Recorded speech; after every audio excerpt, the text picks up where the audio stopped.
And then for the brothers that do get involved in da'wah,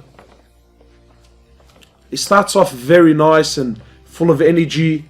And then of course you get faced with challenges. And I think the biggest, not the biggest, but one of the really important things is to be steadfast. Many of us get caught up with numbers. And we start talking. How many people have you converted? How many people have you reverted? How many people have you brought back to the masjid? If you find yourself falling into this conversation, know that you're in a very, very dangerous place. Because you giving da'wah is not about numbers. Da'wah is an obligation upon you. And just because you're giving da'wah and no one is coming to deen, no one is accepting Islam, or no one is coming to the masjid with you, that doesn't mean that you are failing. We get caught up with numbers sometimes. And yeah, it's nice. I mean, it's very nice when you give da'wah and the person accepts and he nods his head, gives you a shahada, or he comes back with you to the masjid. That's very nice. It makes you feel very good. But the truth is, we should do it regardless whether they accept or they don't accept. And these are some of the tricky things that we face. And many Muslims, we either tend to forget or we fail to understand that hidayah is not in our hands. These are principles we have to understand. You cannot guide anyone. Sometimes we forget that. Sometimes I see brothers, they get very frustrated. Akhi, what's wrong with this guy? I came to him, I spoke the haqq, I gave him daleel, every hadith was in Bukhari, and I mentioned ayat of Quran, and he still refuses. It's not about your daleel.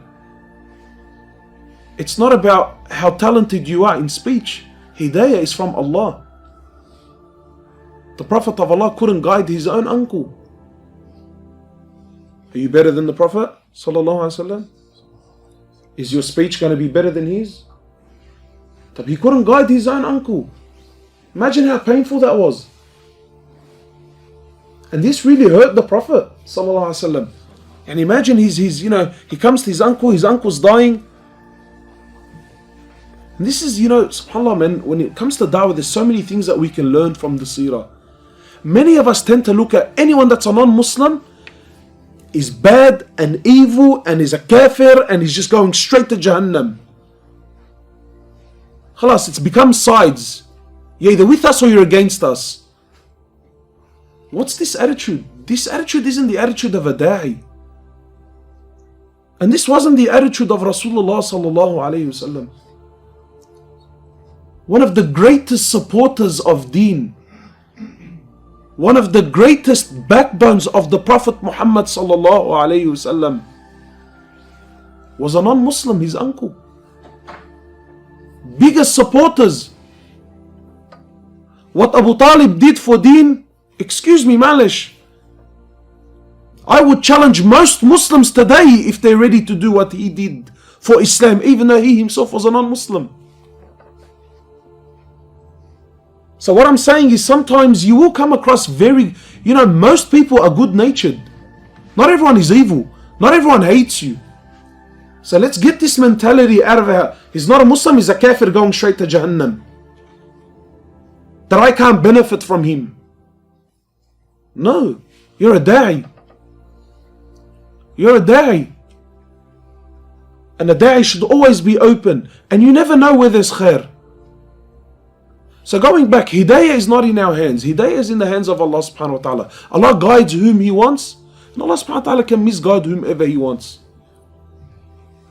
Imagine the Prophet of Allah sallallahu alaihi wasallam, he says to his uncle, really try to sort of live this, Imagine he's your uncle, he supported you so much, his family, you're a Prophet of Allah, you know the reality of Jahannam, And he's begging his uncle, he says, my uncle, please, I'm begging you, just whisper in my ear.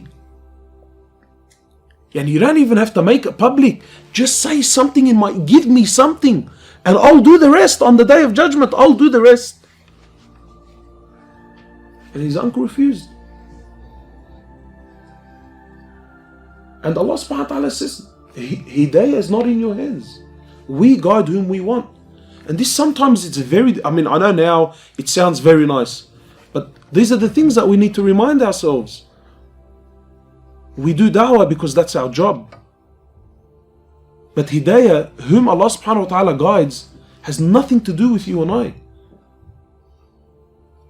Don't get caught up in this dalil and of course, these, I believe you should always use sahih.